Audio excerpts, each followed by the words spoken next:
Hi guys, Roger's here, Ocean Angling, back again. Today, going to show you my flatfish line, hopefully. But after it's made, I'm just now finishing the bucket from which I'm going to actually shoot it from. I'll explain when I put the line back into the bucket what I'm going to do and hopefully how it's going to work. But hopefully it works. Hopefully I'll catch something. The main thing is I'm trying to make it safe, so when I'm actually deploying the long line and all the hooks are flying out, I'm clear, nothing, I'm not going to tangle up or anything like that. I'm not going to get them in my hands, my wrists, body, etc. So yeah, this is what I'm hoping to have it live in, just to keep space down on the boat. I'm just going to keep one of these at a time, sort of thing, so always just have one on, and if it does well then I'll increase them. But I'm at the minute I'm using a bit of thin bit of metal, so the hooks hopefully can live on there like that. They're easier to bait up, and also when it deploys the rope will come out, slide off and into the water hopefully. But I've gone for a soft, really soft metal. I've gone for aluminium because they're stainless hooks, so what I don't want is anything that's going to possibly blunten them. So I've gone for this. Hopefully, the points are always clear. It will just be the barbs on there. I just hope the barbs don't foul. But I'm just going to finish securing it. I've melted a hole, bent it over. I'm not sure if you can see in there. Bent it over so it's like back on itself. But I need to just stop it moving so much. So I'm going to go through, put another 2 or 3, maybe 4 cable ties in, see how it goes. The way I do things is a bit of unorthodox, but it's one of those. It's why I don't like filming it very often, is because people definitely will not agree with the way I do stuff. But let's just see whether it'll work. There's many people out there who disagree with the way I do things, but it always works at the end of the day. That's the main thing. It's the only thing that matters is 1, that you yourself are happy, and 2, what you're doing is working for you. So, right. So yeah, I just melted my holes, pull it through the cable tie. There's 1.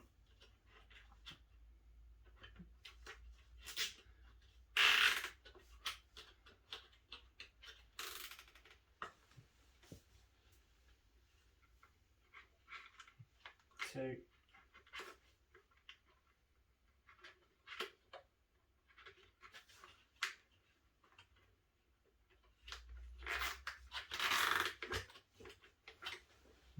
And 3.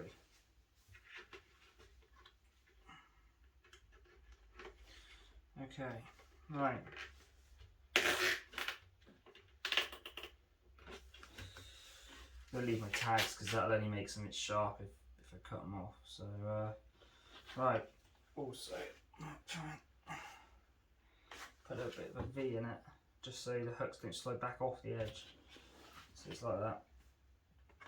Handles here. I think I'm probably going to have to, might try and get a bit of rope in behind the handle just something for it to, it's quite solid actually. Yeah, just so I don't have to hold the bucket, so my hand's not like that the whole time.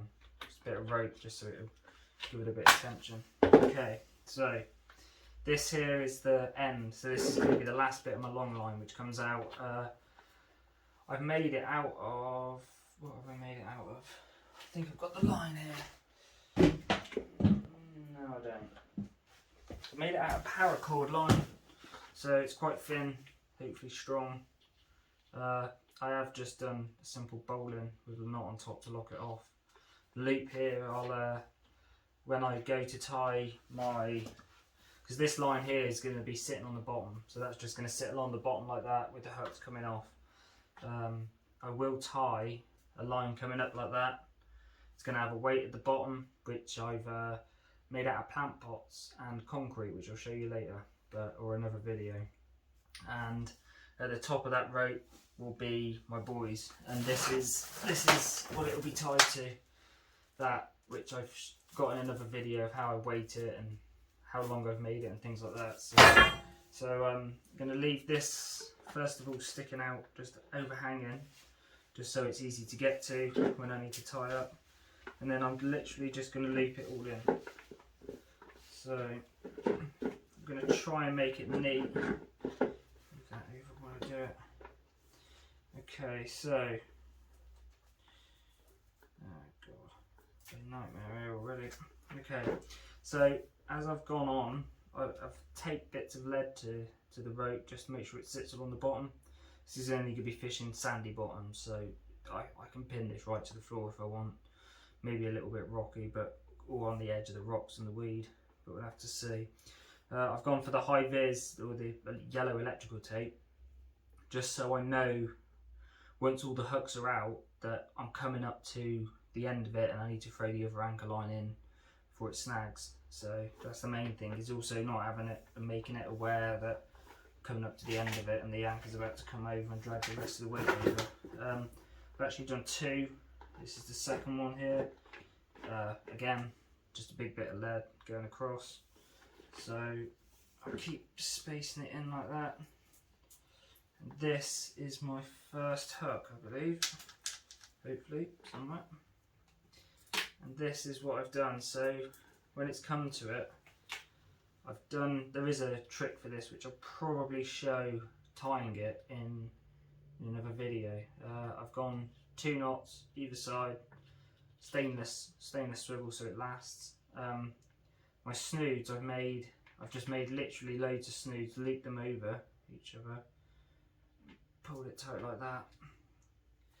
Coming down, I've made them about, well, 50 centimeters, 60, something like that, just to give it a bit of room, a bit of tangle room as well. If it tangles up, maybe it will tangle up this half and not that half. I think I've gone for £15 or £20 amnesia as well, maybe 25, can't quite remember, but I've just gone bead, sequin, bead, sequin, bead, which is there, down to the hook. Probably fish lugworm, rag, maybe peeler if I can find it, possibly, but I'll have to see as it goes on. I don't really want to be putting loads of money with bait wise in the water all the time. That's my other problem, is because I'm only a day boat, is keeping baits fresh. I was thinking about salting, but salting it stinks and it does take quite a lot of work and a knack to get onto, but so I might go down that route, or I might freezer it, and again more weight just to pin it along the bottom every so often. So I'm just going to keep feeding that in like this.